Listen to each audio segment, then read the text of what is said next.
right, welcome to Reality Check. I am Chris Lauren, along here with Bryce Bell, and we are here to discuss foreign policy issues, American foreign policy issues, and go into a broader range of what it means to be a part of that system. In addition to that, we also, the big picture here is just to understand some of the reasons why America makes the foreign policy that it does, the interactions that it makes or it does not make. And ultimately, we're trying to raise interest and maybe some awareness as to these big picture ideas at the end. What we're trying to cover essentially is, why does America make the foreign policy that it does? Do we help the world on a global scale? And ultimately, do we see a role for the United States as a hegemonic state in the future? Thank you. My name is Bryce Bell. I'm here with Chris Loren and one of my close friends, Dylan Tracy. Dylan Tracy, I met him when I was a chemical soldier at our first duty station. Tracy is a citizen of the United States and spent a large amount of his life in Ireland. That's where he grew up and he was raised, with experiences in other countries throughout his travels. He has also done a state-level internship working in Uzbekistan last summer in 2019. Lastly, a graduate of James Madison University in 2020, Tracy is a second lieutenant in the United States Army in the Corps of Engineers. Sorry. Hello, welcome. Welcome to the Reality Check. Perfect. Thank you for having me. Appreciate it. All right, Awesome. So you want me to start? I'll give you where I am today. Can I give you what brings me to where I am now? Does that sound good? Yeah, just get a little rundown of like where you've been, what kind of experiences have you had, and just with countries and everything. Perfect. Awesome. So like Bryce said, it was a great introduction. My name is Dylan Tracy. So I was born and raised in Limerick City, Ireland. I basically left Ireland in 2009. I was 12 years old.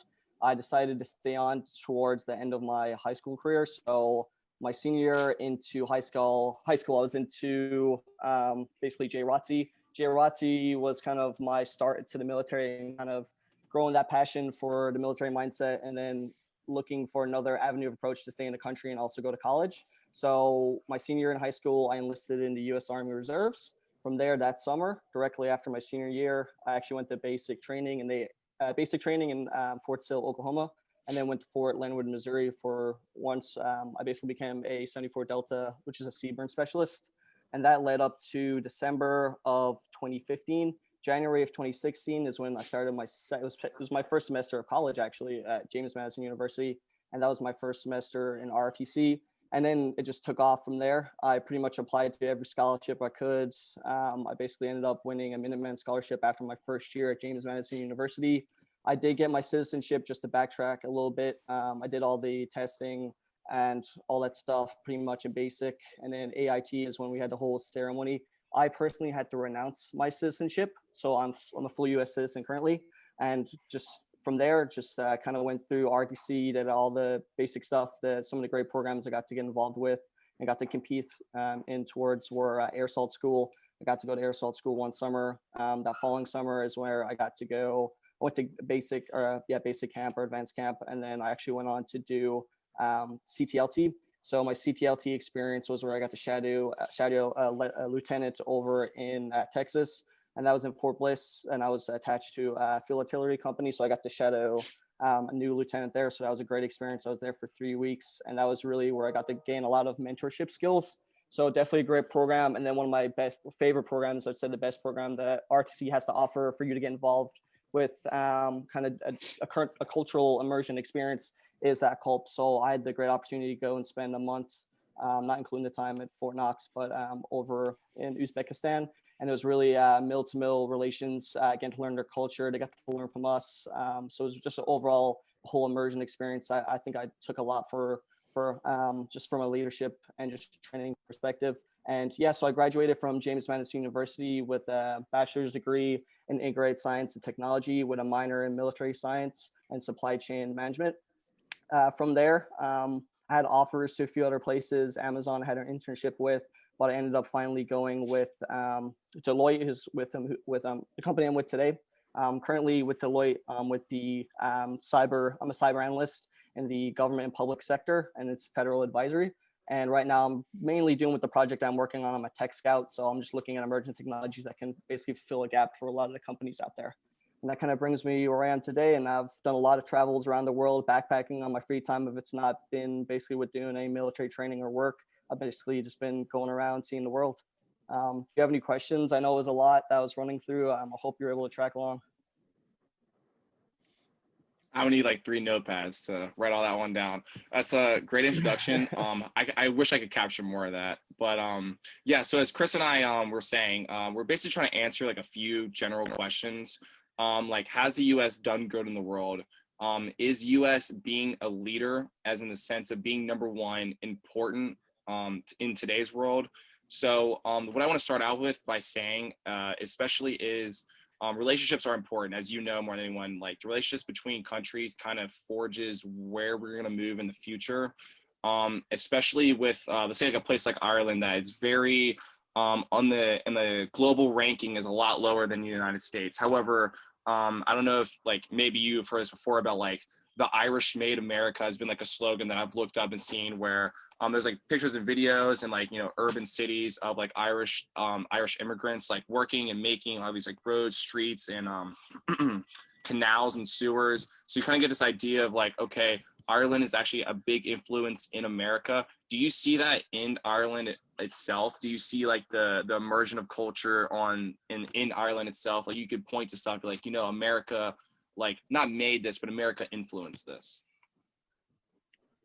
Yeah, most definitely. So even if we were just to backtrack a little bit, just going the opposite direction. So if we were looking at like Chicago, Boston, for instance, there's a lot of Irish heritage, and a lot of people have actually just the culture is just stuck to those states right now. And you'll see if you're just going to go stroll down, there's a bunch of people you say, oh yeah, like I've got this percentage of Irish and like in my blood and stuff like that. So you can see the ties are definitely like strongly related. But if you're looking at the question of the United States influence on Ireland and what I could see there today is what I see for a lot of stores, even just growing up in my childhood, is a lot of cafes and a lot of coffee shops.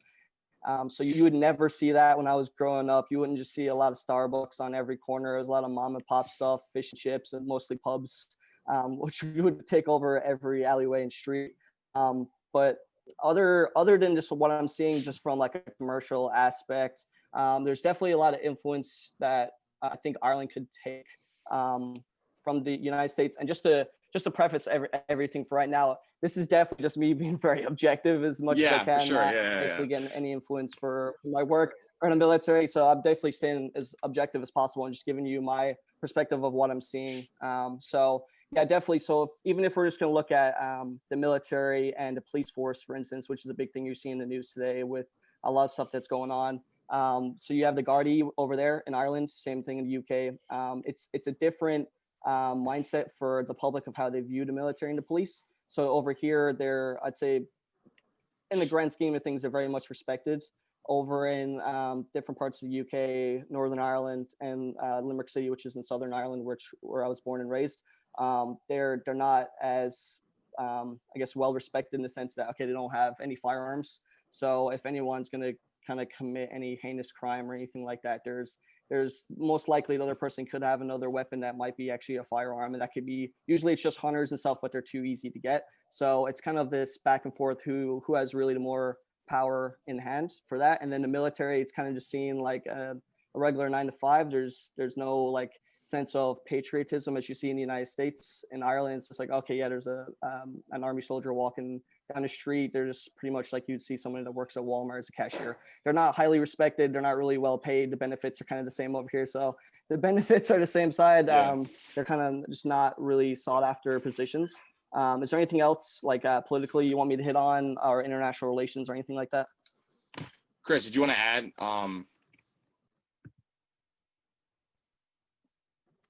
Yeah, so in addition to just like US like influence with like corporations like Starbucks and everything like that, would you say more of like there's a relationship moving on sort of my segment, which is the cultural differences? Would you say there's more of like a cultural wave like of American culture coming into Ireland?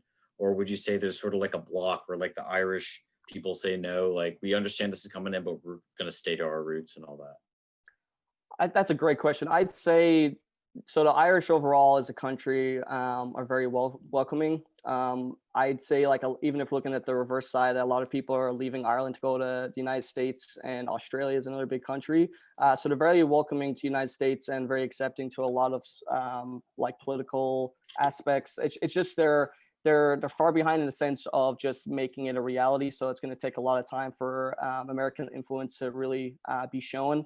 And they're very traditional. So for anything to really to be written out in paper, it's just going to take years for it to kind of show up and really be pursued, if that makes sense. For culture wise, if we're going to look at the differences between culture, the United States, like I've said before, it's very patriotic. So you see flags everywhere. Ireland is it's not as much. You won't see somebody going around with a lot of Irish wear, except for a lot of sports teams. So sports, just like the United States for football, there's a lot of sports there, and the cultural ties are very strongly tied to sports, whether that be hurling, rugby, soccer, GAA, which is a Gaelic Athletic Association, which those are all stuck into as a group. Those are like the biggest things that get the Irish going for sure. If we're going to look at even just going back to influences, I know if I think of two things that the Irish have given the Americans, it's definitely either Guinness or a little bit of the Declaration of Independence, because I know a few Irishmen have got their names written down there. So yeah, that's great to see. I like. Good. I And love I that. got I a love that. one follow-up. So you mentioned patriotism on there, and like how the differences between definitely like US, like you see guys in Tennessee like flying Trump flags and American flags off the back of the truck. And Irish people, you said, are like a little bit more refined with their Sure. expression of patriotism. So why do you think that is? Do you think that's just like a natural there's like a natural thing there, or do you think it's something else that's external that's coming on to those people? That's a tough one. So if we're just gonna look at the characters, if I had to like say a typical Irish person and a typical American, I would say you would definitely be able to spot the two, with the American being the most somebody that's the most confident. Like we're saying, being patriotism, that's something that they're very outspoken. So they're very not confrontational, but they're upfront. The Irish are very upfront too, in the sense that if they have anything to say, they're going to say it right to your face. Like for instance, if we're ever at like a Christmas dinner or anything like that, not in everyone around the table knows of everyone's basically secrets or anything that's going on, especially when the alcohol gets flowing. But that's tradition and the culture in itself. But to look at it's tough to say what really is the difference between the two, or what's driving it. Yeah, do you have any other parts you want to pry on for that question? I know there's definitely some more stuff there for the Yeah. culture. Kind I of like mean, a little. Go ahead. Yeah, Go ahead, Bryce, Chris. you got it. Okay. All right. Let me try to see if I can frame this a different way. I feel like definitely on the grand, like global scale, I feel like the U.S. feels the need to be liked or respected. Like if we're talking about, let's talk about the power elite specifically. So what I mean by that, I mean like talking political leaders, like we'll say the Donald Trump administration, or economic leaders. We talk like the leader of like Amazon, or a big corporation that has international like context, or even like military leaders. There seems to be For sure. a need that the U.S.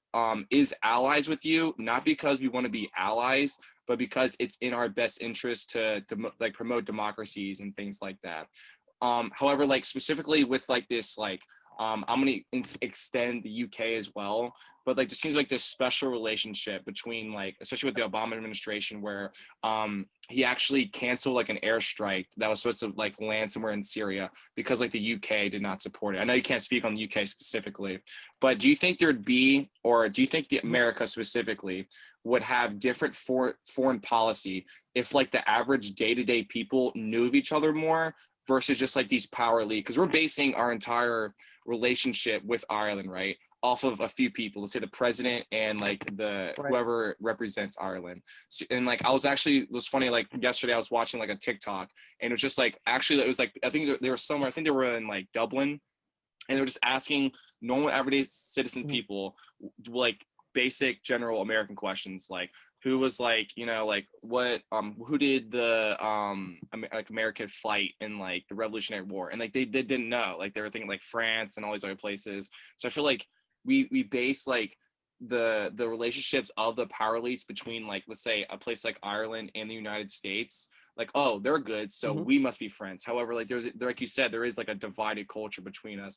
Do you think like foreign policy in the sense of how America interacts with a place like Ireland, like a smaller country, if not only the power elite were connected, but like average citizens? And I think you can speak on this because you've lived there and you've lived in America, and like you can, like, how do we bridge that gap? One, like, how do we know that like the US is really like influencing for like the better? You know what I mean? I don't, that's a really long question, but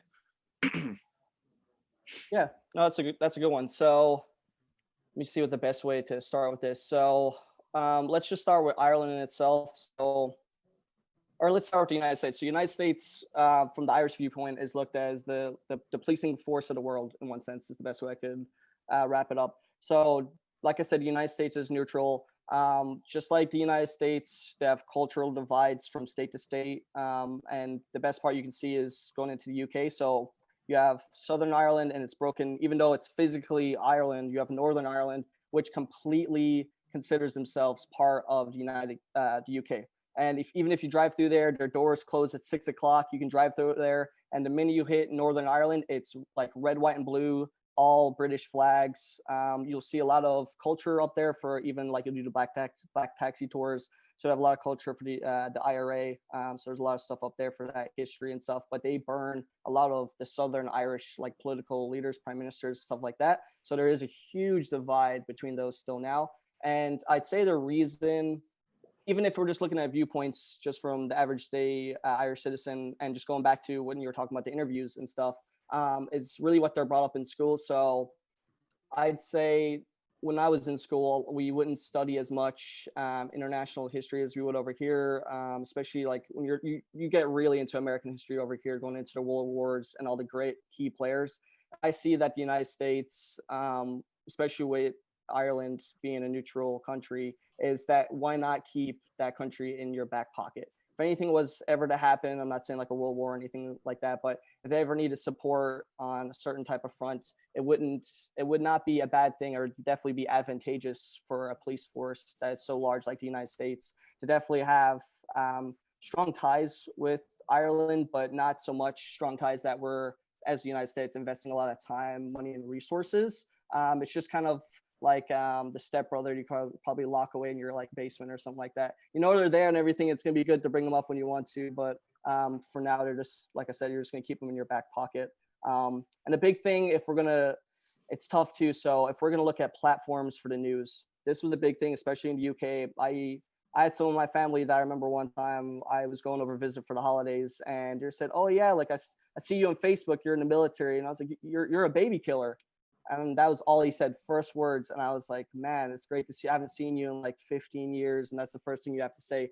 And the reason for that, and I didn't get mad at all, was I just understand how different countries have different forms of information. So if you're in the UK and Ireland, you have BBC, RTE, big, like the biggest news networks, versus over here you have Fox News, and it's all these news networks and how they would view them is, it seems like they're all divided. None of the news networks are on the same page. Or versus like BBC seems to be kind of like it's got all the world news and they're kind of objective in a sense. But I think the Irish are very more intermingled together, so they're very more tight knit. Where they would view the United States as kind of being definitely separated in a lot of senses. And um, definitely in the culture side too. Even when I was in Uzbekistan, I remember it's like 100 degrees at one point, and I went up to the fridge. I was like, I need to get some water, and therefore, of course, we're very humble, and we're so happy to have the United States military to come to Uzbekistan. But the whole fridge had no water, had Coca-Cola, Fanta, all these sugary drinks. And they said, "Well, you're Americans. Isn't this what you like? You like all these sugary, fatty foods." So that was a big shock to me. But I was like, oh well, if you're just watching the news and you're seeing what's out there on social media or anything like that, that it totally makes sense. So it's just like anything. There's a lot of media bias you even see in the news anywhere across the world. There's two sides to every story. I know over here you'll see a lot when it comes to like the police, for instance, like we're saying, for anything that's in the news today. If there's ever somebody that's say killed by a police officer, everyone's like, well, what was the other person doing? when it really doesn't matter what the other person was doing. Was the police officer doing the right thing at the same point. So two sides to the story. The Irish are definitely the ones to ask more questions versus I'd see the Americans being a lot more judgmental from the get-go. So that's another thing. I kind of went around about to answer that question, but does that answer your question for right now? Oh, sorry, I can't hear you. Can you hear me now? Can you hear me? All right, we're good. I think we're good. Yep, you're good. Chris, did you want to add or? Because I mean, think I'm good. Okay, so the last Yeah, thing you got I it. think I wanted to say about this is especially with like the Trump administration specifically, because we kind of transitioned from Obama where we were giving like, I don't know if you know what I looked this up and this is kind of actually crazy. Like, the United States contributed $540 million to the International Fund for Ireland. And what is this? This is the Obama administration. I'm not sure the exact year. However, now we see this transition to the Trump administration where foreign policy is really like an us versus them. Like, I'm not saying this obviously nice words, and you can say what you need to like say, but I feel like we are allies with, let's say, a country like Ireland because it stops a place like China, who is on the rise in terms of like power. You know what I mean? As like, you know, they closed this gap that, well, if we have them, then China doesn't, right? You know what I mean? And we're taking on this Right. stance where we just it's like if it's us versus them. If we're not winning, if we're winning and they're losing, that's the right thing. It can't be a win-win. It can't be us winning by a little bit and them winning by a lot. But like, you see what I'm saying? Like, we have to be absolutely winning all the time, and there's no seem to be changing. And obviously now that Joe Biden's gonna be president, but do you think that the implications during his presidency, specifically Trump, has benefited Ireland at all, or any country that you've been to specifically where you can be like, okay, this administration has definitely helped out this country, X, Y, Z explanation, if that makes sense? Yeah, for sure. It's tough. So I was over there for Trump, Obama. Yeah, so I've been traveling for 2-3 presidents now. So we know Trump likes to play golf a lot, so he's got a place over in Ireland. So other than that side, that I know he likes to golf over there a lot. There's not too much influence, like you said, for that funding that was sent to Ireland. I don't know what was actually done with that funding, which would be a great thing to look into.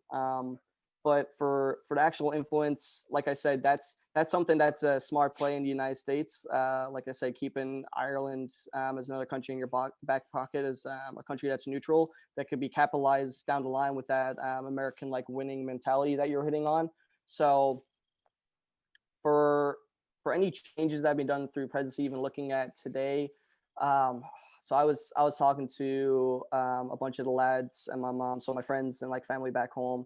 And I asked them what they were even asking me, who you voting for? Is it going to be Trump or Biden? And like, who do you think's going to win or what's going to happen? And I always tell them the same thing as like, well, in the military, we don't really have a say in the sense other than just voting, but we just have to follow whatever the commander in chief has to say and go with it. But as long as it's just in the sense and it's right, that makes totally sense to me. But I haven't seen anything foundationally being done in any country that's been big. I know there's definitely some funding that's been put in the right places from the United States. Like I said, I'd like to know where that money was definitely pocketed. Like I said, like Ireland and like Northern Ireland, maybe some of that funding even went up there, and then it did actually make its way over to UK. So that there goes they're like relations in itself. So it's kind of a spider web effect. So the United States is giving money to Ireland, but they're not the ones that are probably going to hold on to it. They might spread it out then amongst other alliances within themselves. So it's like the United States as a whole, there's into building relations. And that's even something I'm learning from work now. It's everything's networking. It's not about a lot of times your resume. It's who you know them and how you know them. So that's a big thing that I would say for the United States is that they're trying to make sure when it comes to the end of the poker game is that they have, if they don't have all the chips, they got the cards. If that makes sense. No, 100%. Yeah, I definitely feel that. I definitely think I think it's like a two-sided coin, because when I ask you like, do you think that this administration has done good in Ireland? It's like, how do you measure that? Do you measure that by money? Do you measure that by influence? Do you measure that by like cargo ships? Like, how do you measure that? And I think to tie this into the last Exactly. question, because we are a little over time. That's perfect, because like this is really good. Just a general question. I just want your thoughts specifically. Like, this is going between me, Chris, and our professor. Do you think that the United States has done good in the world? Like, that's just a general, like, last question we're asking all our participants. Like, the general question is, do you think the United States has? And then if you want to add anything on that, then you can. If it, yeah. Do you want to say just like a over simple time yes or in the no last if you 5 want years? to. Let's just say in the last 20 Oh, years, okay, so let's yeah. say after the Cold War, do you think the United States has taken on a position where we are better off now than if we just said, you know what, we're just going to be isolationist this entire time, we're not going to engage in other countries? Yeah, so if you want to just say yes or no, or if you want to add something on that, it's up to you. Yeah, for sure. So if I have to give you the the bottom line up front for the answer to your question, I would definitely say yes, the United States has done well over the last few years. Um, and it's what's that like Spider-Man saying? It's like you have if you have the powers, you should like you have the responsibility to basically do the best in the world. Yeah. Kind of a cheesy quote to use, but it works, I guess. But I think with like you're saying, if they would have kept isolated for a lot of stuff, if it's emerging technologies, if it's funding, like you've already said, or you stated that they've helped the United States, but Ireland. I see that America has definitely at least lent their hand out to assist at any point where they can. I think that's a great thing. I know a lot of the times in the aspect of the military, a lot of countries don't believe that we should be there. And that's for whatever reason, a lot of people that are there in the military, you probably still don't know why they're there. They're just, like I said, they're just performing their duties well. But I think, yes, the United States as a whole has done well. There's definitely some places they could pick up the slack. I know we're falling behind in a few things, especially with the coronavirus going on in the pandemic. I think we could all work together a little bit more across the country and definitely be more of a unified force. I know the United States, or not the United States, and Ireland, they can't grasp the idea of even they're on lockdown right now, and they've been on for months on end, and they have maybe only 100 cases over like a course of a week, and they're looking at the numbers over here, and they just can't understand how all these people are going out partying, living life like none's ever happened. And I understand from their point of view that somebody that hasn't even traveled as much as I have too, and is a little more open and understanding that, they would probably see that the United States hasn't done well as a whole overall. Where I can understand just from my time into different countries living wise and just getting to travel is that there is influence across the world and across the country with that's directly tied to the United States. Like I said, it doesn't have to be visual. A lot of times, I think that's like the easiest thing to see. But there's definitely some reliefs that have been funded by the United States, and they've done great things. And yeah, I think fingers crossed if we buckle down this coming year that we basically like the United States could even lead the pack for getting the virus kind of slowly start dwindling down the numbers, come out with vaccine, and then hopefully making it more accessible across the world for those countries that are far behind.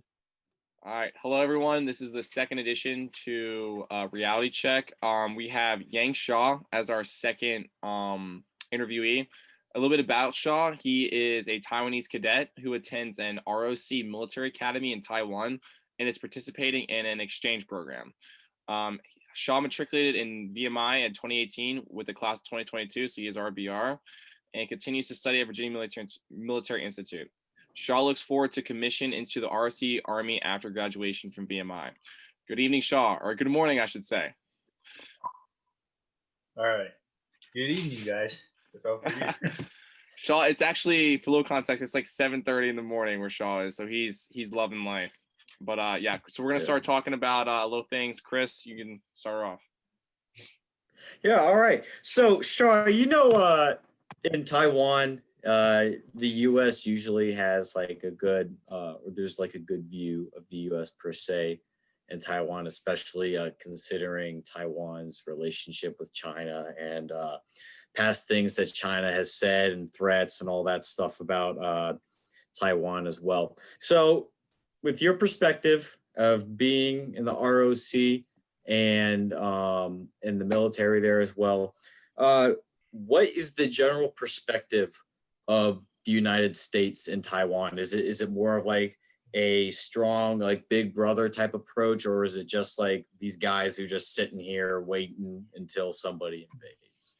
Well, for that point, I would divide that into two groups. For like people around my age and those people that are around my dad's age, around like 50 or like 60 years old or higher.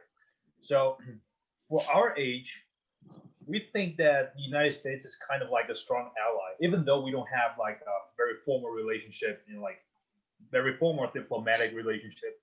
But what we believe is that is a strong ally, and the United States would just back Taiwan up for keeping the freedom and the democracy like political system here against China. And of course, like like there's a lot of history problems inside. So for my dad and like people around his age, they don't actually believe that much in the United States because back in the history, people have all different considerations. Like in 1979, when President Carter actually built up the formal relationship with China. But for my age, I'm thinking that I believe the United States, even though like disregard of the level you guys engage in, but it will definitely help us in dealing with the problem of invasion of China or like China's power like spreading out in East Asia. Okay. So just on a follow up on that quick, just like a second part of this question. So you mentioned the diplomatic history, especially with your father and all that. And then you mentioned 1979 as well. But I'm going to bring up something else, which was, I believe it was 1972 or 1974 with Nixon and the Shanghai communique, where Yeah, the United that was not like a formal one. They signed the announcement at 1972, President Nixon, but they didn't actually, like send out the ambassadors and all that stuff until 1979. Gotcha. But so going off of that, how has that situation, that diplomatic situation, how has that affected the view of the U.S.? Like, does Taiwan sort of feel, especially like people your dad's age who lived through it, does Taiwan feel betrayed sort of by the U.S., or they just see it as, yeah, they had to do it based on the current circumstances of the situation? Well, most of the people in his age like feel they're betrayed because to be honest, like the United States have been working with the RC government like since World War II, and I'm in a very close relationship.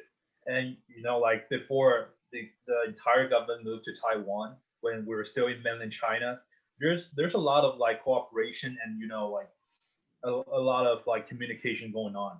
And of course, like all we know about General Marshall, and like he become a negotiator between the Communist and the Nationalist Party. So for my dad and that age, that generation, they were like, they felt betrayed because they're like, we have fought. That time, the United States actually use some like we share the same intelligence. And I don't know if you guys heard that before. There's a kind of a plane they call U-2. It's kind of like I don't know how they say like surveillance. The spy plane, yeah. Yeah. So the United States Air Force trained the RC Air Force to fly this plane. Then we share the intelligence together. So more like that, we feel like we're partners. We're like partners. We work on economy, work on military, work on like politics. We have such a close relationship, but everything just go down, at that particular year. That's why people feel like shocked.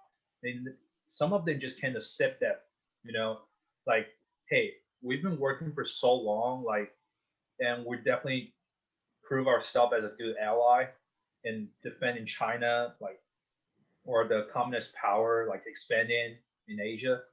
Like, people just can't understand why why the United States just, kind of give Taiwan up and then go China. Yeah, can I add to this, Chris? Yeah, go ahead. Yeah. So Shaw, would you agree with this next statement I'm about to make? Do you think that the United States is the global problem solver of the world? Do you think that the United States solved more problems than it creates, or does it create more problems in the sense of the relationships between U.S. and China? I have to be honest. I think the United States create more problems than the problems it solve. So like, uh, what I believe is if you just live a place, let's take for example like Iraq. It would just be Iraq that people will find out a way to live. And now with the outside power engaged in, they would bring up more problems. First of all, like religion, Christianity, like and Muslim. That's one of the problem. And political problem, military problems around at the areas around. So I believe that I have to be honest. Yes, the United States kind of like solve problems like globally, but somehow it creates more problems, especially those stuff happen at Middle East. Yeah, I definitely think that there seems to be obviously that there's this global competition between China and the US, right? There's this competition to be number one. And I think that more than anything, besides, securing domestic borders and providing for the national defense, the US wants to be first. I think that's how we solve the security dilemma is if the United States is first, especially from the Trump administration, is if we're not first, then we're like last. You know what I mean? Like we have to be able Yeah, to beat that's them why. in a lot of ways. Go ahead, yeah. Yeah, that's why I believe in like realism. Like you have to be strong enough to actually protect yourself or solve the like international problems. First of all, you have to be strong enough. No matter which area you're in, you're probably good. Uh, you're probably the leading place in military power, like the United States, of course, and you're at the leading place of economy, like the Europe Union, like the EU. So you have to be strong enough. You have to be top of some area. You have to do that to claim, like actually, like the United States trying to solve problems. You have to have that power first. That's Yeah, what I I'm think thinking. to add on to that, there seems to be that like when we try to compete with each other, it's more like indirect methods. Like we'd rather sanction each other and place tariffs on imports or exports and kind of like hurt like the our economy, like say the US economy, than like dealing with these issues like specifically. Do you think that there is a way where we can directly deal with these issues because ultimately what we're doing is we're imposing tariffs on transported goods that we as citizens use, and that's really hurting like it I mean things could be cheaper, we could have more of them. However, this global competition seems to be getting in the way. Like, do you think that there was a time or like a specific moment you could point to be like, okay, this is where we are and maybe this is the reason why, or like in the future what could solve this? You know what I mean? Does China have to exceed the US to for things to be like have a comparative advantage? You see what I'm saying? Where like we can both mutually benefit from trade and still keep our alliance, or do you think it's going to take war to settle this out? I mean, like we all know that President Trump and China Chairman Xi, they actually have a talk about the trade and economy problems between the U.S. and China. But what I'm thinking is, personal perspective, China is never gonna get enough. They're definitely gonna ask for some more when they get to that point. You know what I mean? So, for example, if I say, all right, I allow China for like exporting like $1 million uh, goods to the United States, like for the next 10 years, and after this 10 years, China's gonna ask for more, like 2 million, $3 million. There's not gonna be an end point. I mean, there's probably going to be like a short period of time that both sides are like, all right, that's a win-win. We just stop here. That we're friends. We do the trade. It's just going to remain a short period of time. But we're so far, like President Trump, he doesn't seem to be, like trying to give China what they want. But at a bargaining scenario, it's like you have to give the other side at least something. Some like even though it's a small portion, you got to give them something what they want. It's not like, all right, I don't like you. I don't like how you do. So they just stop you. It's not gonna help. And of course, like I said, even though we have you guys set up the new deal with China, none of each side are gonna get enough. Probably remain a short period of time. That's all. And after that, we could start a new bargain, and then after that amount of time, we start a new one. All right, can I jump in here right quick for a second? So it was interesting. You said China, they always want more and they always try to encroach more. They always try to gather up what they can and take advantage of people and all that. And this sort of leads in to my second question right here, which talks about the U.S. presence inside Taiwan, as well as the sale of U.S. weapons. Like, I think, what is it? A couple months ago, the U.S. sold a couple F-35s to the Chinese, or I'm sorry, to the Taiwanese Air Force and military and all that. So, with the thought that China wants more, as you said, that they want more, they want to try to take advantage of all that and ultimately like gain an advantage over the other side.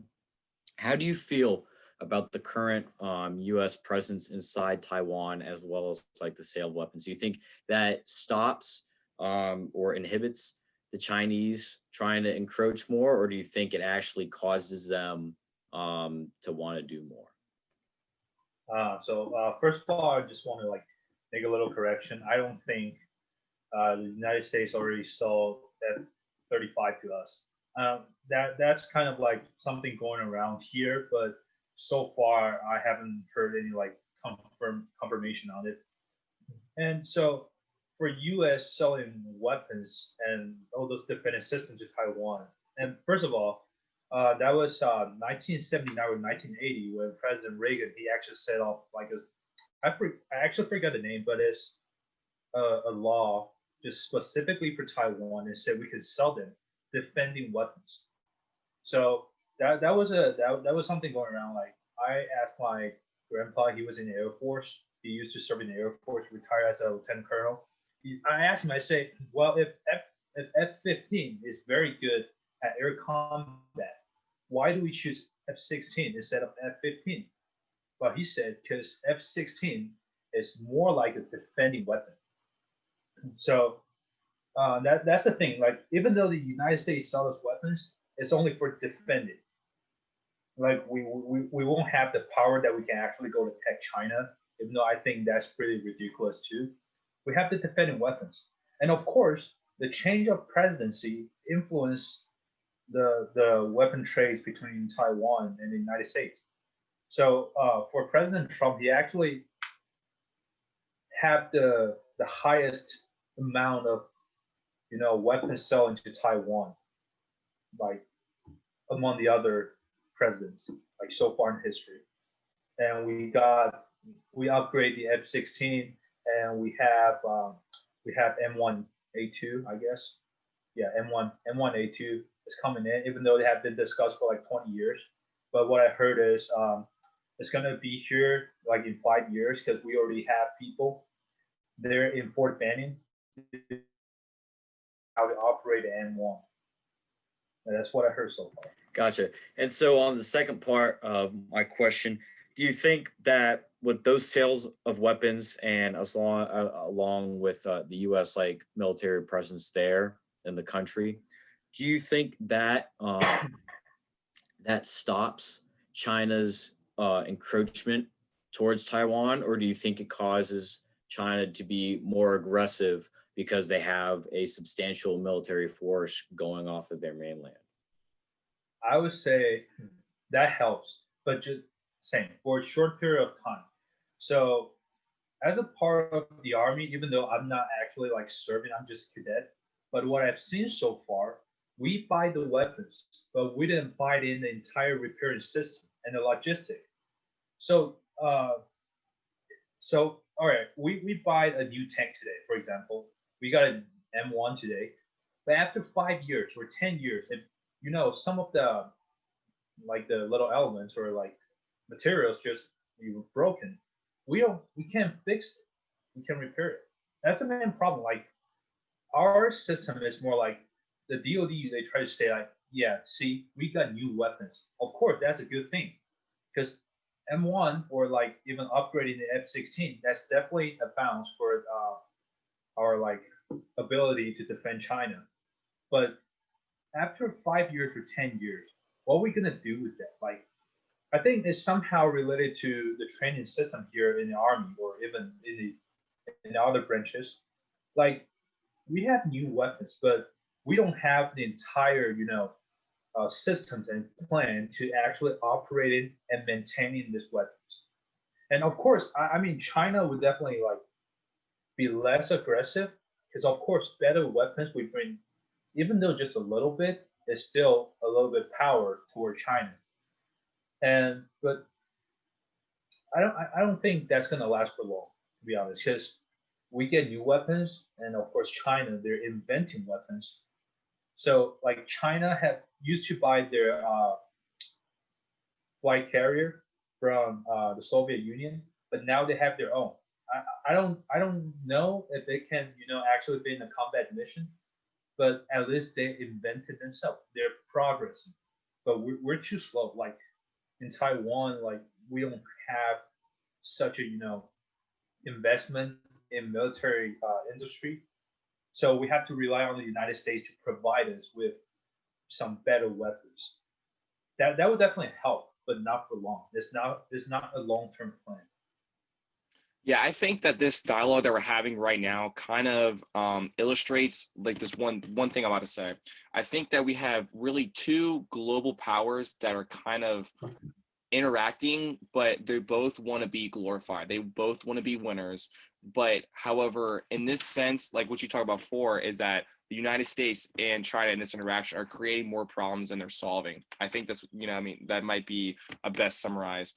But how do you think, on the ground, do you think that there's been, take away money aside in military defense, even though security is obviously one of the biggest things that countries worry about, do you see like any luxuries or things America has brought to Taiwan and maybe extension China, if you feel comfortable saying anything, with political freedoms or any liberties that they're able to express, if that makes sense? Because after the Cold War, we took on this stance of leaders of the world, and that's not only in the sense of economics, money, and all that thing, but do you have any history of thinking of a time when America's influence was taking away, like I said, money, better helped you in the sense of the world you live in every day as a citizen? Or do you think that it's hindered you because now you're worried about what America's doing and what China's going to do? Does it create more fear, or does it create an atmosphere of like relaxation? If you could maybe touch on that at all. Okay. So what I think is, United States, not even in just political or like economy, I have to say the United States influenced the world in many, many areas.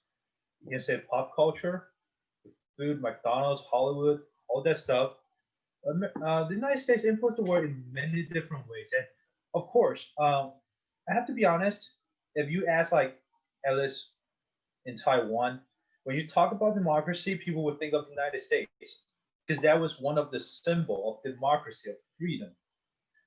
But somehow now, like since we all know the superpowers, they're like trying to compete with each other. Not for the others, but myself. Somehow, I would like be afraid, like, wow, what's gonna be next? When we heard there's something going wrong, like what happened in Iran at the beginning of this year, at the beginning of 2020, we're like, oh, what's gonna happen? Is there gonna be another war, or it's gonna be, just an area problem, or it's gonna like expand into like international problem? Like since the United States have such like great influential on many major aspects in life, so that's why people would be feared because whatever, even just a small thing the United States do, will actually cause great influential to the entire world. I mean, that's probably why some people feel fear about the United States and what is movement behaviors or its plans in the future. But like for me, like I still believe as a superpower, as a top leading country in the world, like the United States know like where's the limit and what actually to do. That's one of the things. Yeah, I think I know personally when I was growing up, like I was growing up on the fact that if America was going to do something in relation with other countries, it always was like we're helping them, or like we are not better, but we are um eliminating some threat, or we are bringing liberties to these people that are going to love us. And that's kind of why I kind of joined the army, because I felt like, and I've spoken to people from Iraq, that were in my basic training unit, and they were just like, they love the idea of America. However, as I get older, and maybe Chris agrees or not, but I've learned the fact that we do a lot of things for selfish reasons. Like we're acting more out of our own greed than the ideas of honor and valor. That we make trade agreements and we play this chess-like game that ultimately, in the grand scheme of things, doesn't really mean a whole lot for an average day citizen. Citizens still live their lives. They're not going to understand. Maybe in Taiwan, citizens live their lives and they hear the big news. However, like the dollars and cents, I feel like don't matter. I feel like the influence is the interactions between the countries on like a local level. And the older I get, the more I think that's how America operates. They just operate on the fact that what gets us the most money, how can we undermine this country, what can we do to set them back another 20 minutes. But as you said, like neither country is going to be satisfied until it's over. You know what I mean? Whatever it is. But they're going to be power hungry. We are a little bit over time, so I wanted to ask you this general question to kind of encapsulate. We're asking all of our interviewees. It's kind of like a two-parted question, but you answer it however you want. Do you think, let's say after the Cold War, do you think that the country has done more good than harm in the world? And generally, do you think that the U.S. should still engage in these countries, or do you think we should revert back to like more focused on America, if that makes any sense? And you can answer that how you would like. Okay. So I think like started since the Cold War, as you said. To be honest, the United States bring more benefit than its damage to the world. As we can see, of course the collapse of the Soviet Union, and also like like the Marshall Plan at Europe that actually helped boost up the economy and recovering after World War II. And that's a really good that's a really great achievement, to be honest. Like actually we call it like an international cooperation. Like that was really impressive. And yeah, like United States definitely do more good things than the damage it caused. But for like you said, the second part, for if United States should keep engaging in like international affairs, I would say yes, but not like what is going on right now.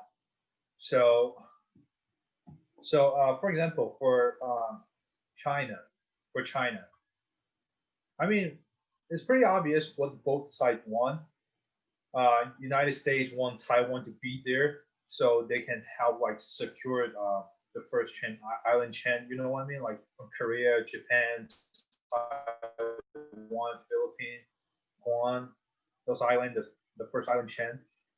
It's actually another way, like another pursuing for securing the United States power at the west of the Pacific Ocean.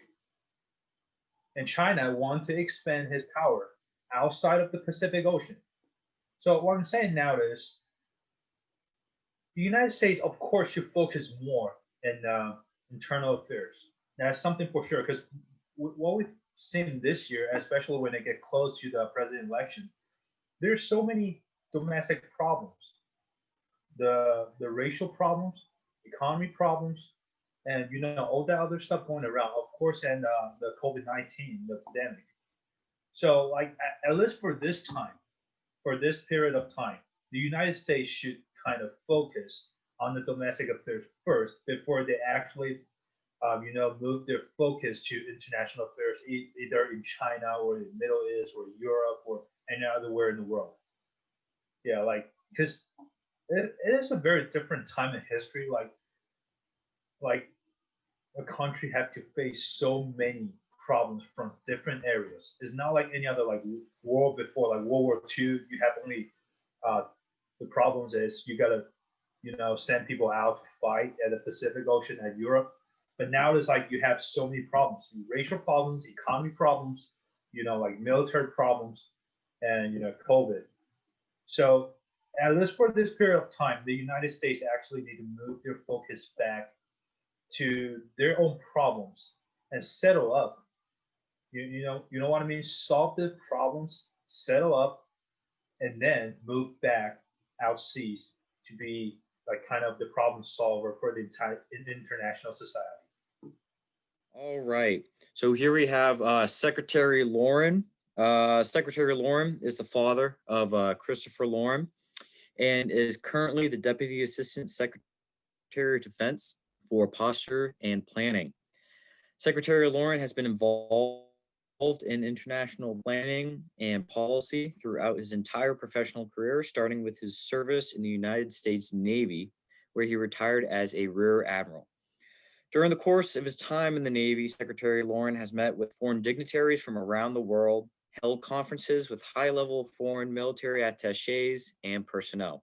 He has also served as the EA, Executive Assistant to the U.S. Naval Commander in Europe. After the Navy, Secretary Lauren has served in the Bush administration as Deputy Assistant Secretary of Defense, and then in the Trump administration as Assistant Secretary of Veterans Affairs. Sir, welcome. Welcome, sir. So I'm going to start with the first question, and this question is about the security bureaucracy and overall government bureaucracy in the United States government relating to foreign policy.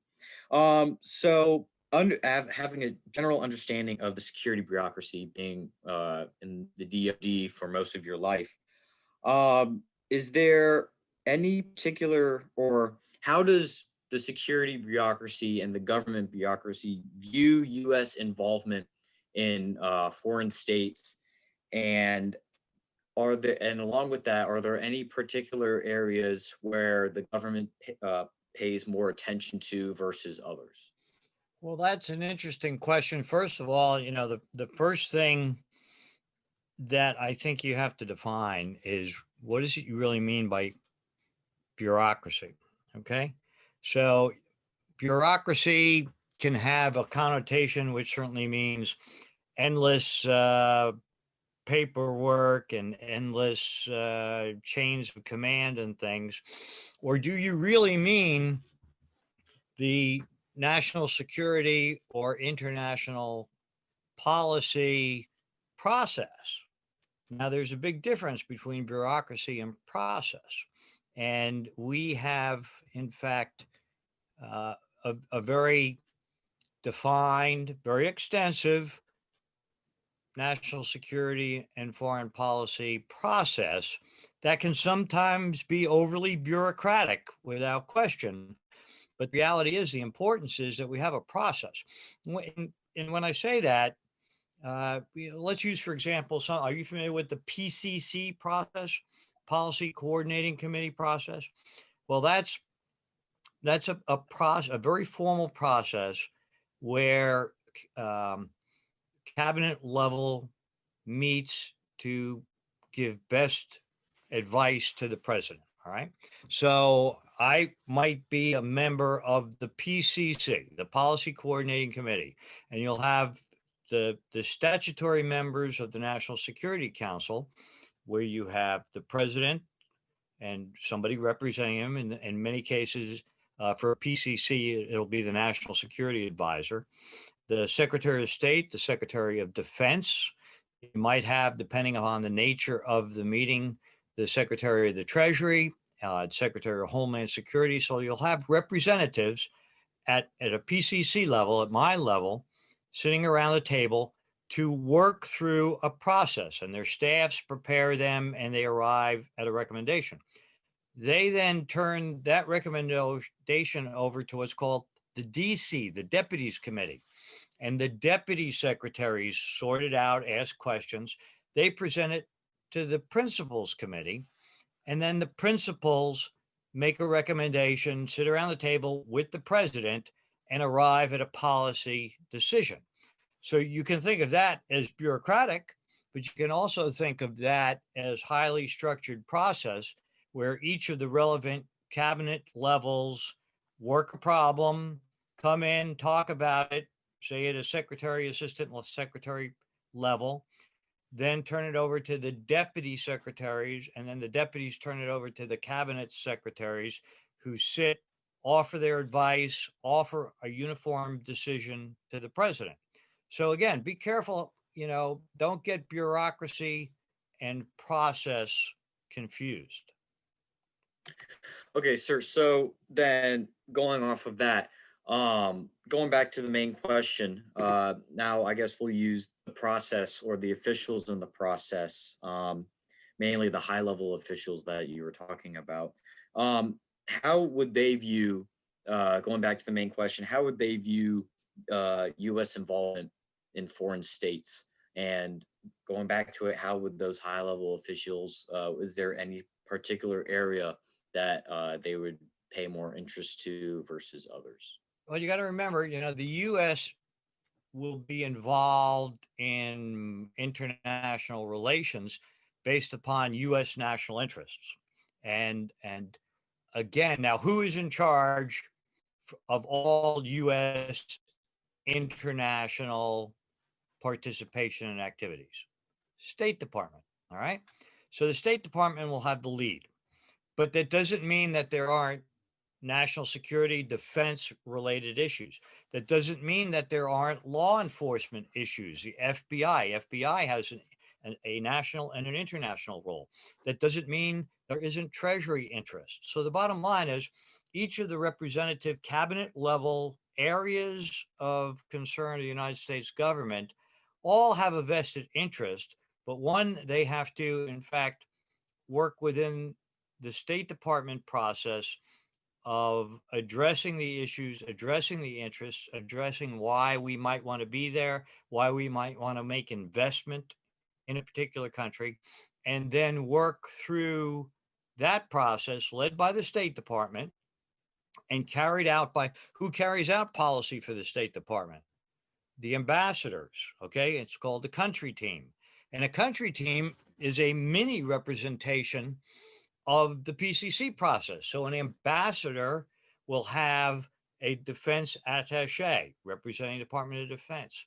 The ambassador himself and his deputy chief of mission will represent the State Department. He will have an economic counselor. He will have a political counselor. So there will be different representation even at that level, where again, you take a look at the reason why we're doing something, why we're involved in a country, where there are areas of industrial, economic, military involvement, and see what promotes the best interest to the United States. So again, it's a process that's replicated at many levels that determines how we carry out our policy and what our involvement is in a particular country. And remember, at the end of the day, the President of the United States, as advised by his cabinet, as advised by this whole supporting structure, sets the policy decisions. Gosh, thank you. Bryce, do you have anything more to add? Yes. I actually want to flip the kind of frame that we're talking about right here. We talked about government interests, especially the United States, and I kind of want to raise this question, and I'll give you like a little bit of back of what I mean by this. So how does the U.S. government respond to international criticism? We could say from China or any other countries. And what I mean by that is the United States as this global power, right, is seen, I feel like a lot of Americans today would say after the Bush Doctrine mentality where the United States fought a war on terror, and we all had this mindset that we're going to go to different countries, we're going to do what we want to do. It doesn't matter what other countries think.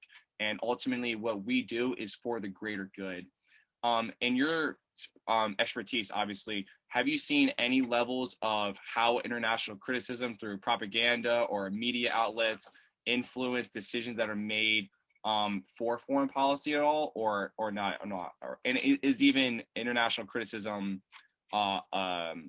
you could say like a priority? Like, do they even bother with it? Well, there's a lot to unpack there, Bryce. So let me start with what is Mr. Jefferson's war? Do you know what Mr. Jefferson's war is? I do not know Jefferson's War. That was the United States engagement with the Barbary pirates, okay, back in 1802. All right. And the bottom line is the president who sets foreign policy and international relations. Um, it's not a question of getting involved and doing what you want to do.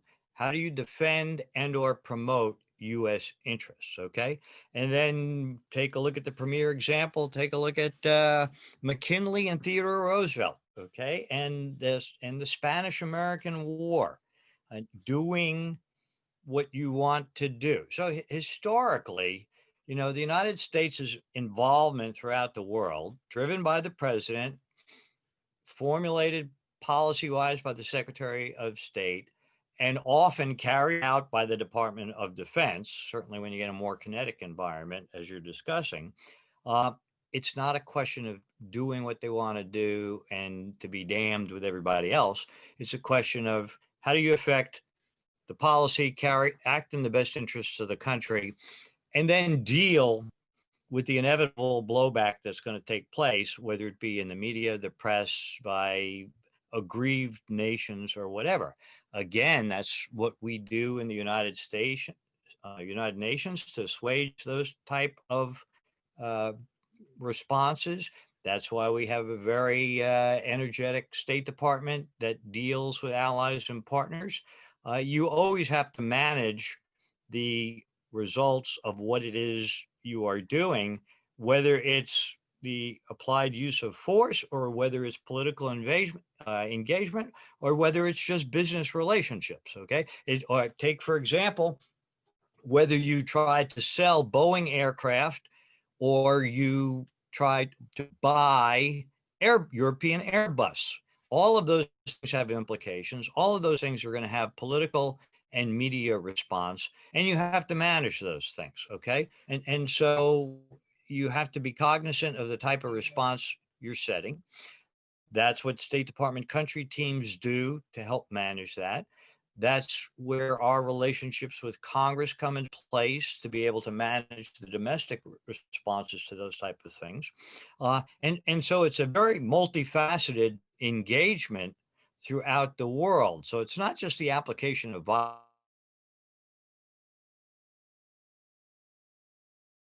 the business of the United States to promote I'm getting your internet connection is unstable. Here we go. To promote the United States interests and policies. So yeah, you have to deal with it. And the problem is, in Mr. Jefferson's war in 1802, it took about 5 weeks for news to get from the coast of Northern Africa back to the United States.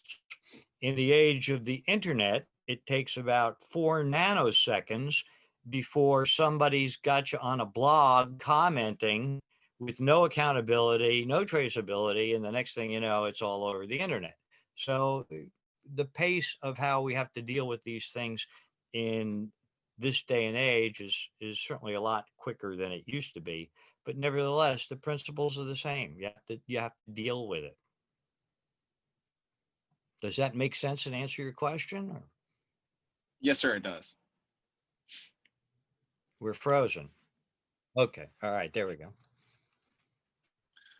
In addition to that, sir, I think we can go off of that question. I actually was curious about this as well. So you were talking about that there obviously has to be a process. Oh, can you hear me? Yep, I'm good. Okay, awesome. To go off of what you just said, like you said, there obviously has to be a process when the United States is engaging with different countries. How does the United States, maybe more specifically, how does it brand itself? How is it able to show the intentions of the United States, however, still protect like the security of the homeland, protect our national interests? Because it seems like a two-sided coin. You want to promote maybe democratic ideals, but you also want to increase GDP, you want to raise education, you want more goods and this, that, and the other. If you could speak on that a little bit. Yeah, well, I mean, let's be perfectly honest. All nations act in the best interests of individual nations, all right? How you behave, how you act in the process characterizes what it is you are doing. And then how you portray what you're doing in the media um, also sets the tone. So in one of your questions, you guys used the term propaganda. All right. I once again, I kind of cringe at that kind of a word because to me, propaganda has nothing but negative connotations associated with it. But the reality is, everything has to be portrayed in context and everything has a PR aspect to it in this day and age. So you have to be cognizant of the perceptions of the public. And just as you point out, the domestic public as well as the international public, you have to be able to justify what you are doing and how you are doing it. And quite honestly, you have to do it with a certain degree of integrity and responsibility. And so, I'm a firm believer that no matter what you do, it's not so much a question of how you sell it, but it's a question of are you acting honorably, nobly, and with proper interests in mind. Yes, sir. Chris, if you wanted to say anything else. No, I'm good. I'm good. Okay, so the last question I think we have, I think we have one more, sir. So when we're talking about the government interactions, how does the government know when enough is enough? Because I know we look back at the Iraq War and the initial invasion was successful. However, we turned, the broad sense of war on terrorism. And obviously, as the story goes, we've stuck there and we haven't really learned from our previous engagements. How does the United States know when to pull back, or where these tempered you step on this step, it triggers a booby trap, but this one's okay? How do you navigate going forward, especially now we're seeing a transition from the Trump administration to the Biden administration? I know there's a whole can of worms in itself, but how do you embrace the impact of a new presidency and still maintain and maybe pull back if need be? Well, let's hypothetically think that I was the father of a 21-year-old young man or something. Okay. And how many times to either of my two interviewers has your father said, is that the outcome that you had anticipated? Or is this what you think was going to happen? So the reality is you always have to assess the implications of your actions. And you have to constantly assess, are you getting the result that you wanted? Is this going the way you anticipated it going? And at some point, you have to say, okay, enough is enough. All right. More importantly, however, and General Powell used to be an ardent defender of this in the Powell Doctrine, is if you are going to do something, and since you both go to VMI, and since a lot of what we're talking about is military oriented, national interest, national defense, the reality is before you take an action, do you really know what it is you want to achieve by taking that action? And do you have a set of criteria and metrics to measure whether you have achieved that or not? And have you determined what the exit strategy is going to be?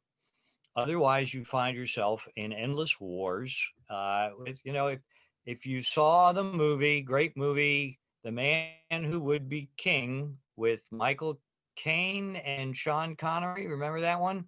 Well, guess where that was? Afghanistan.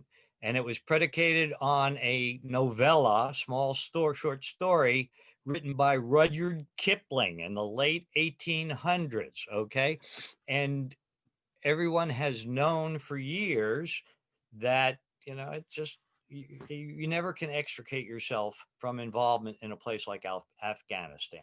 So fast forward to more modern times, if you both recall, even though you were both very young at the time, during 9/11, what brought us into Afghanistan? Well, our entry into Afghanistan was the elimination of terrorist training camps, specifically for Al Qaeda and Al Qaeda affiliates. So at some point, we have to discern, did we achieve that goal? Which I think we did. But all of a sudden, as is often the case, the goal expands to be nation building and to be other forms of influence and to try to make Afghanistan, which Rudyard Kipling said was unmanageable, to look just like Sheboygan. Okay. And when you sit there and have unrealistic goals, or you are clouded by different perceptions, or your end state and what you wanted to achieve morphs into something else, it's a no-win situation. So the bottom line is the ability to constantly manage, judge, assess, did we achieve what we wanted to achieve? And that could be by the use of military force. That could be by economic involvement. That could be by economic competition in tariff wars with China or other countries, or in, as I alluded to earlier, competition between Boeing and European aircraft, Airbus. So the question is, are you getting the results you want? Is this working? And if you're not constantly assessing, and you're not constantly willing to adjust your strategy, then you're doomed to failure. Yeah, so that's really good insight, and I don't know how to top that, but I know Chris and we've been asking all of our participants, especially I'm really eager to hear what you have to say to this, but we're asking two just general questions to kind of wrap up everything and get your opinion about this. Since the U.S. has been a global superpower, or we could call a world leader, do you think the U.S. has done good in the world? Have we made the world a better place? And two, do you still think there's a role for the United States to be this global superpower in the future? Well, that's a very good question, a very good, insightful question. First of all, as a practitioner for 46 years, okay, I have to believe the United States has done good for the world, or else I wouldn't be doing it. All right. For the most part, I do believe our intentions are always honorable. I do believe that our execution is usually honorable. I do believe we have a very good practice and policy of policing ourselves. Let's look at troops on the battlefield. Let's look at Abu Ghraib, things like that. Okay, we do a pretty good job of policing ourselves. We're not perfect, but we do a good job. So I do believe, I do not recall in the history of our country, well, maybe with the exception of the Panama Canal, I don't ever see us trying to invade or take over a country in order to make it part of a U.S. empire and for territorial gain. Okay, we don't do that. I don't see us plundering the riches of other nations, whether they be natural resources or other wealth, for personal gain. We usually get involved, whether it be military or with our political dealings, in the interest of promoting our values, promoting our economic lifestyle, promoting business, and everybody sharing. So one is, I honestly believe that the United States has good, honorable interests. Doesn't mean we don't necessarily fall astray. Doesn't mean there are bad decision makers and bad apples, but I think for the most part, we have an impeccable track record of doing the right thing and doing good in the world. That said, I don't see, regardless of administrations and different time, I don't see that ever changing for this country. Okay, one of the reasons is I do think we have an honorable set of values. Okay, I you guys and Bryce, I'm sorry, forgive me. You ROTC. Yes, sir. I'm Army. Okay, we can pick. Okay, okay. Well, there you go. That's right. I saw that in one of the write-ups. You were Chemical Corps or something, weren't you? Or Yes, sir. I was for 3 had a years. relationship. Yeah. Okay. So the bottom line is, both you, when you joined the Army, and Chris, when he was sworn in as a midshipman, you did not swear allegiance to the United States. You did not swear allegiance to the flag. You did not swear allegiance to the military. You didn't swear allegiance to VMI. You didn't swear allegiance to a branch of service. You swore allegiance to the Constitution of the United States and the values by which we conduct ourselves, the ideals and the values that we believe in as a people. So I genuinely believe that we all are committed to those ideals, and those values, and that's how we conduct ourselves. And that's what we make our highest priority, not the president, not the military, not VMI, but the ideals of the Constitution. And we swear to defend those against all enemies, foreign and domestic, and bear true faith and allegiance to the same with our lives. That, most people, especially if you take the oath like you guys did, or I did when I was 18 years old, that's a pretty heavy load. And 9 out of 10 times, it's not until a little later on down the pike that you even think about what it is you just did. Okay. But you swore to uphold the Constitution of the United States, the things we believe in, and the things that direct the way we conduct our lives. So I think the United States carries out those type of policies, displaying those values and those ideals. That doesn't mean we don't sway, that we don't divert sometimes, but for the most part, that's how we behave. And I think most of the world recognizes that. Otherwise, most of the world would not, why do people want to come here all the time? Why do people want to have alliances with the United States? Why do people want to invest in the United States? We're different. We're absolutely different. I was talking to somebody the other day. It's Americans are really a different breed. Our whole country is something different. Okay, so I and Chris, by relationship, we're Italian Americans. Okay, and does that mean we have customs that were handed down in the families from Italy and foods and things we like? Yeah, to a certain extent, but the difference is, and this is what I find so unexplainable, okay, and so unique. I can never go to Italy and become an Italian. I'm always an Italian American. I have Italian ancestry. Chris has Italian ancestry, but we're Italian American. I cannot go to Italy and ever become an Italian. But any Italian can come to the United States and through naturalization can become an American, because we define the two things so differently. Italian is an ethnicity and a heritage and a history, and being an American is being a part of all of this. And unfortunately, we take it for granted too often, but it's different and it's something that's unique. And quite honestly, people like us, I used to discuss with my ward rooms, my junior officers, we are modern day knights. We defend those ideals. We defend those values.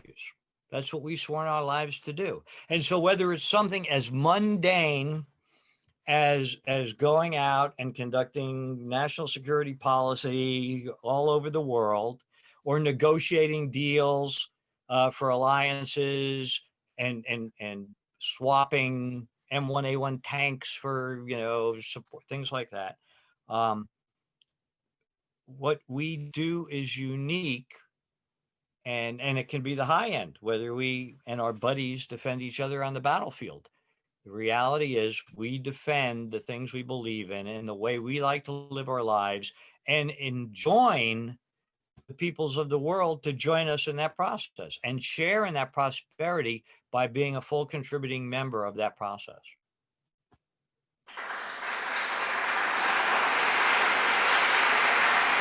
All right. Thank you for listening, everybody. Hopefully, this conversation's been insightful to you. Learn more about American foreign policy and have a greater scope of things of how everything goes with the American foreign policy system.